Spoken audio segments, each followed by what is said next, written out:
వాగర్థావివ సంపృక్తౌ వాగర్థ ప్రతిపత్తయే జగతః పితరౌ వందే పార్వతీ పరమేశ్వరౌ. ఆదిత్యాయ చ సోమాయ మంగళాయ బుధాయ చ గురుశుక్రశనిభ్యశ్చ రాహవే కేతవే నమః. శృంగేరి జగద్గురు పీఠాధిపతులకి, కంచి పీఠాధిపతులకి నమస్కారములు తెలియజేసుకుంటూ కార్యక్రమాన్ని ప్రారంభిద్దాం. మే 1వ తారీఖు నుంచి 15వ తారీఖు వరకు మీనరాశిలో జన్మించినటువంటి వారికి ఏ విధంగా ఉండబోతుంది క్లుప్తంగా తెలుసుకునే ప్రయత్నం చేద్దాం.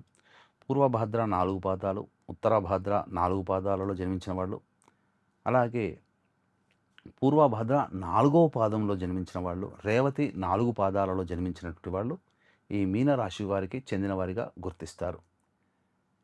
గమనించుకున్నట్లయితే రాశిలోనే శని కుజ సంచార ప్రభావము, ద్వితీయ స్థానంలో రవి బుధ సంచారము, తృతీయ స్థానంలో శుక్రగ్రహ సంచారము, గురువు చతుర్థ స్థానంలో, అలాగే షష్టమ మందు కేతుగ్రహ సంచారం, వ్యయస్థానమందు రాహుగ్రహ సంచార ప్రభావం. గమనించుకున్నట్లయితే శుక్రగ్రహము తప్ప మరియు కేతుగ్రహము తప్ప మిగతా ఏ గ్రహాలు కూడా అనుకూలత లేదు.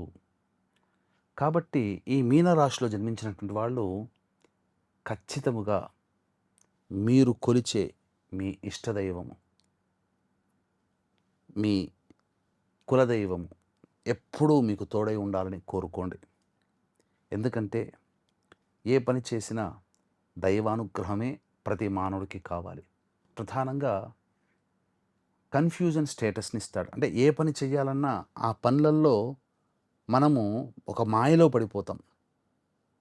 అంటే ఆ మాయలోంచి బయటికి వస్తే అన్ని పనులను చక్కబెట్టుకునే పరిస్థితులు వస్తాయి. కానీ అవి చక్కబెట్టనీయకుండా మాయ లోపలనే తిప్పుతాడు. ఆ పని చుట్టూనే తిరుగుతుందని తప్ప పని పూర్తి చేసుకోలేకపోతాం. ఇది రాహుగ్రహ ప్రభావం వలన మీకు జరిగేటువంటి నష్టం. ఇక ఏలిన నాటి శని ప్రభావము ఎలాగో ఉంటుంది. జన్మ శని. దీనివల్ల ఏ పని అనుకున్నా ముందు ఆసక్తితో ప్రారంభం చేస్తాము, కానీ ఆలస్యం అవుతూ ఉంటుంటే ఆ ఆసక్తి కాస్త పని కాస్త మనకు ఆసక్తి పోతుంది. అంతేకాకుండా రాశిలోనే కుజగ్రహ సంచారం ఉండడం వల్ల ఒక అంతర్యుద్ధం, వ్యయ రాహువు కన్ఫ్యూజను, పని చేయాలన్నా ముందుకు వెళ్ళాలా వద్దా, చేయాలా వద్దా అనేటువంటిది కూడా ఈ శని కుజుల యొక్క ప్రభావం. దీనివల్ల ఎటువంటి నిర్ణయాన్ని తీసుకోలేకపోవడం ప్రధానంగా జరుగుతుంది. ఇక ద్వితీయ స్థానం ముందు రవి ఉద్యోగములో ఆందోళనని కలగచేస్తాడు. వృత్తి వ్యాపారాల్లో నిలకడలేని తత్వాన్ని సూచిస్తాడు. కాబట్టి జాగ్రత్తలు పాటించండి. నిరుద్యోగస్తులు మే 16 తర్వాత మంచి స్థితిగతులు అనేటువంటివి కలుగుతాయి. ఆల్రెడీ ఉద్యోగం చేస్తున్న వాళ్ళు వేరే ఉద్యోగాల కోసం ప్రయత్నం చేయకండి. అలాగే కాంట్రాక్ట్స్ ఎవరైతే ఉన్నారో 16వ తారీఖు తర్వాత మీ బిల్స్ శాంక్షన్ అవుతాయి. కానీ ఇక్కడ గమనించుకోండి, గురువు అనుకూలంగా లేడండి. అర్ధాష్టమ గురువు. ధనము అంత ఈజీగా రాదు. కానీ ప్రయత్నములలో ధనము ఆగిపోతుండొచ్చు, కానీ మీ తెలివితేటల ద్వారా ధనాన్ని సంపాదించుకునే మార్గం మీకు ఏర్పడుతుంది. అది దానికి బుధుడు మీకు సహాయకారిగా ఉంటాడు. ఇన్వెస్ట్మెంట్స్ పరంగా చేసేటువంటివన్నీ కూడాను లాభాల బాటలో ఉంటాయి. అంటే ఆ లాభము మీకు అకౌంట్లో పడిపోతుంది, కానీ దాన్ని మీరు ఎంజాయ్ చేయలేరు. అది ఇక్కడ పరిస్థితి. ఎందుకు? గురువు అడ్డుకుంటాడు. ఖర్చులు అనేటట్టుగా లాభాన్ని పొందని కనుక ధనపరంగా మిమ్మల్ని ఆనందంగా ఉంచలేడు కదా.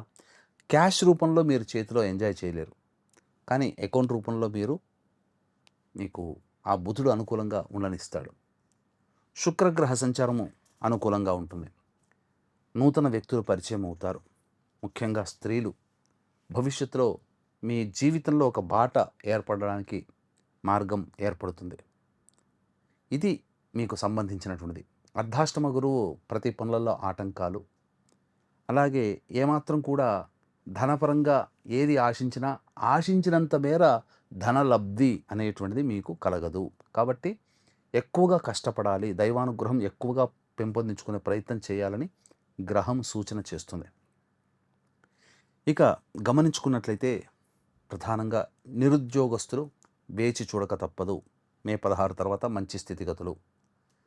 వివాహం కాని అబ్బాయిలు అమ్మాయిలకి సంబంధించి చూసుకుంటే ప్రయత్నపూర్వకంగా గట్టి ప్రయత్నం చేస్తే సంబంధాలు కుదురుతాయి. సంతానం కోసం ఎదురు చూసేటువంటి వ్యక్తులు కాస్త సంయమనం పాటించండి. మంచి సమయం కోసం వేచి చూడండి. ఆల్రెడీ కన్సీవ్ అయినటువంటి మహిళలు ఉంటారు కదా, మీ యొక్క ఆరోగ్యాన్ని జాగ్రత్తగా కాపాడుకోండి. వైద్యుల సలహాలు సూచనలు పాటించండి.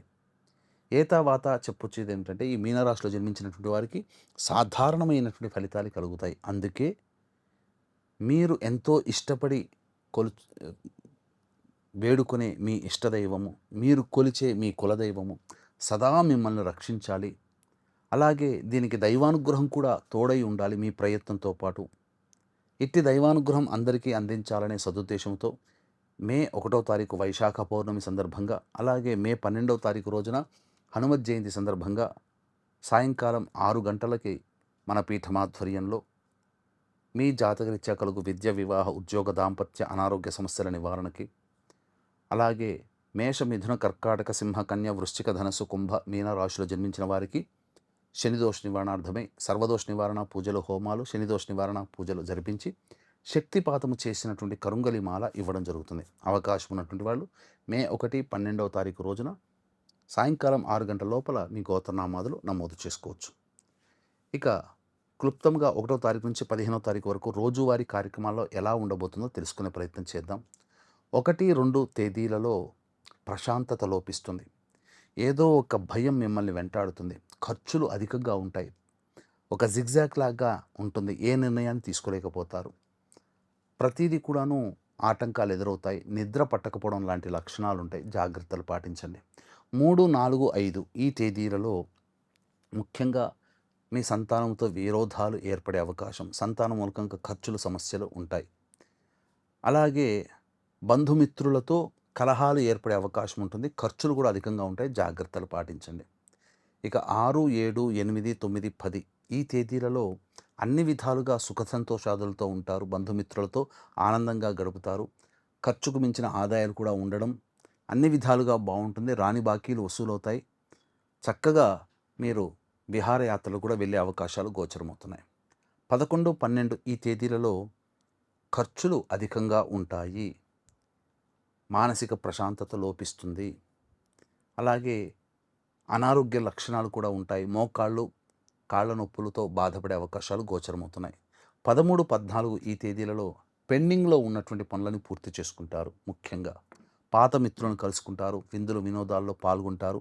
సంతోషకరంగా జీవితాన్ని గడుపుతారు. 15వ తారీఖు మాత్రం ఖర్చులతో కూడుకున్న జీవనం, కుటుంబ సభ్యులతో వాగ్వివాదాలు, ప్రశాంతత లేని జీవనం గడుపుతారు. ఏతావాత మీకు సాధారణమైనటువంటి పరిస్థితులే ఉంటాయి. కాబట్టి దైవానుగ్రహం తప్పకుండా మీరు పొందే ప్రయత్నం చేయండి. అందుకే మే 1వ తారీఖు, 12వ తారీఖు రోజున మన పీఠం ఆధ్వర్యంలో జరిగే సర్వదోష నివారణ పూజల హోమాల్లో సాయంకాలం 6 గంటల లోపల స్క్రీన్పై కనిపిస్తున్న నెంబర్కి కాంటాక్ట్ చేసి మీ గోత్రనామాదులు నమోదు చేసుకోవడం, తద్వారా దైవానుగ్రహాన్ని పొందుతారని తెలియజేస్తూ సర్వం శ్రీ ఉమామహేశ్వర పరబ్రహ్మార్పణమస్తు.